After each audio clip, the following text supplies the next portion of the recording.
everyone, what's up? My name is Joss from squibblesreads, and as promised, today I am back with a video about how I rate books using the 5-star system. Note that this is not a video about how I critique or talk about books, because I could really do a whole separate series on that, but this is basically just on how I decide on my Goodreads ratings. When it comes down to it, the dialogue around the rating is significantly more important to me than the actual numerical value. Also, I want to mention that my ratings are not static. They're subject to change the more I learn about the identities of the people that I meet, and about writing and reading and my own tastes. I will do a whole separate video on changing my ratings, but just for this video's purpose, just know that my ratings are fluid. Anyways, like most people do, I rate on a scale of 5 stars in increments of 0.5s. But I will give a book a rating on a 0.25 increment, just using my feelers if it doesn't quite fit into the 0.5 above or the 0.5 below. So I will explain what each 0.5 increment means to me, and I'll give examples for some of them, and the links to the corresponding videos in which I review or talk more about those books will be in the description box. So 1 star means that I really did not want to finish this book and for some ungodly reason was propelled to do so. It was probably extremely problematic in terms of the writing, thematic elements, exploration, development, inaccuracies, and or other things. 1.5 stars basically means 1 star, but I was mildly curious as to what happened in the end, so the push to the end was a little bit easier. 2 stars means that it was more irritating than it was rewarding. And usually some type or types of problematic, but it was less of a struggle to finish than a 1 or 1.5. An example of a book that I gave 2 stars was Finding Audrey by Sophie Kinsella,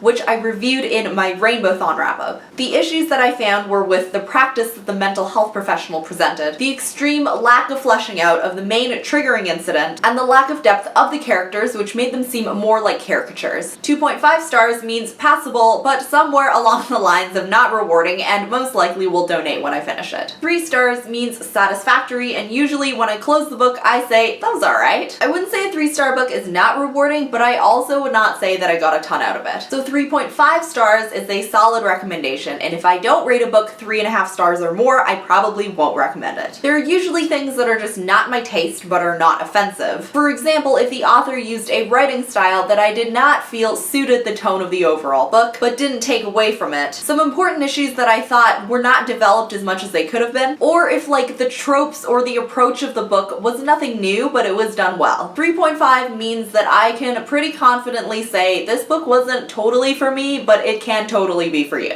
An example of a book that I gave 3.5 stars was Between Shades of Grey by Rita Sepetys, which I covered in my Genrethon wrap-up. So the topic matter of this book is extremely sad and the environment is really bleak. However, the writing was so straightforward and the sentence structure did not vary and was extremely simple the whole way through, that I spent the whole book wanting more, and I think the emotional impact would have been stronger if the writing style had been different. So now we are getting into the ratings that are 4 stars or higher. So my ratings that are between 4 and 5 stars vary mainly on how much impact it has on my life and on my thinking. This is not just limited to social issues, but also, for example, if it makes me see a certain trope or genre a different way, or if it gives me points to reflect on. 4 stars is a really good book. It's minimally problematic, and the things that I would change are minor, if anything. However, a 4-star book is one that I don't find myself thinking about very often, apart from remembering that it was a good book, and did not fundamentally change how I see something, whether it be books, the world, myself, social issues, or whatever. A 4.5-star book is pretty flawless, and there's genuinely nothing that I can say that I would change about it. However, it's one that I only think about a couple times a week as opposed to every day. In comparison to a 5-star book, my 5-star books I do think about every day. When I say that I think about it every day, I don't mean that I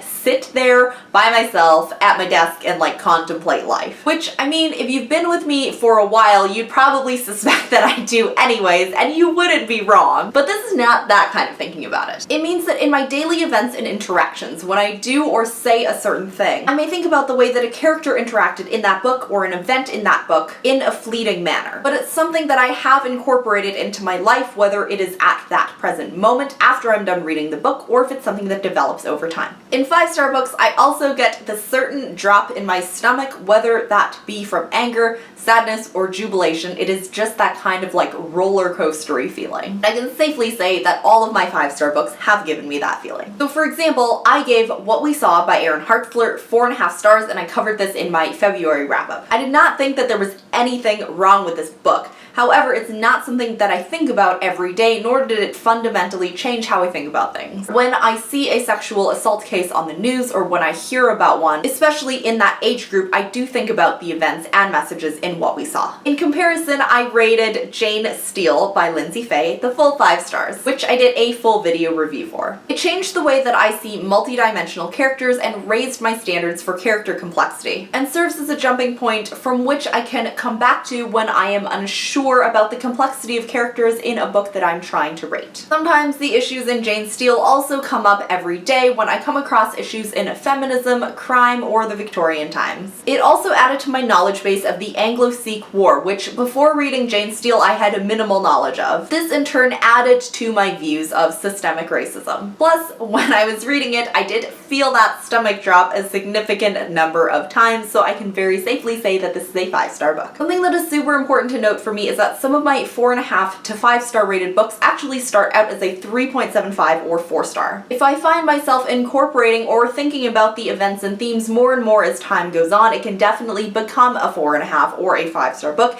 and a good example of this is Shelter by Jung Yoon, which I reviewed in my thought-provoking books video. It went from a good solid 4 stars to a contender for my top 10 books of the year, if not my top 5. I think about this book every day in terms of the ways that I interact with people and the ways that I am developing as an Asian woman in my adulthood. So the last category is DNF books, and yesterday morning I posted a poll on Twitter asking whether people should finish books before they assign an actual star rating, or if a star rating can accompany DNF books. So for me personally, the past 10-ish books that I've DNF'd, I have not given a star rating to, but I have seen both ways in the bookish community and was just curious as to what people thought. Because I weigh books so heavily on the dialogue around them as opposed to the actual star rating, what people do with DNF books doesn't actually really matter to me a lot, as long as there is some sort of specificity and reasoning behind the DNFing, even if that is just I was not in the mood for fantasy at this time. I'm probably going to do a whole video on DNF books, but I just wanted to touch on it briefly here. So that is it for this video. If you guys have any comments, questions, or anything else, please leave it down below. As always, thank you guys so much for watching, and I will see you in the next one.